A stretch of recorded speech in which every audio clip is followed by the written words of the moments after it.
This is part 8 of our series, King Leopold's Ghost. Do watch the previous parts for the full story. We also post the full-length videos on our YouTube channel. The Casement Report was a diplomatic bombshell. The cold, official, and undeniable proof of the slavery, torture, and mass murder in the Congo Free State was now public knowledge. The shipping clerk Edmund Morel, who had started this crusade alone, now had his ultimate weapon, and he was about to unleash a global firestorm of outrage against King Leopold II. Morel was not just a journalist. He was a brilliant organizer.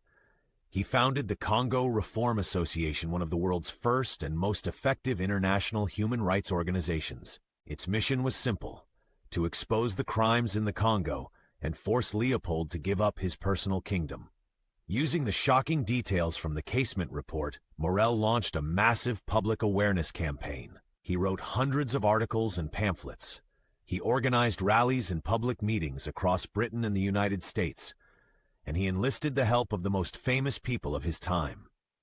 The great author Mark Twain wrote a scathing satire called King Leopold's Soliloquy, which became a bestseller.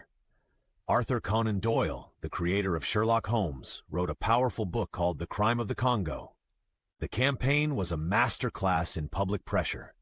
Missionaries who had returned from the Congo, like Alice Seeley Harris, toured the world with magic lantern shows, displaying the horrifying photographs they had taken. Images of men with severed hands, of starving children, of a people broken by Leopold's greed. For the first time, the world could see the human cost of the rubber trade. The pressure on Leopold became immense. He had built his empire on a lie, on his reputation as a great humanitarian.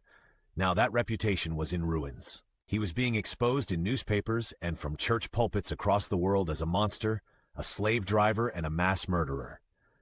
The king who had so cleverly manipulated the world was now losing control of his own story. The international outcry grew so loud that it could no longer be ignored by the governments that had once handed him the Congo. The tide had turned.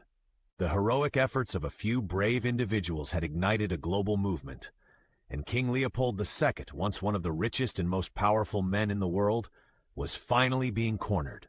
To learn about the final political battle that would force the king to give up his personal empire, follow for Part 9, and subscribe to History and Beyond.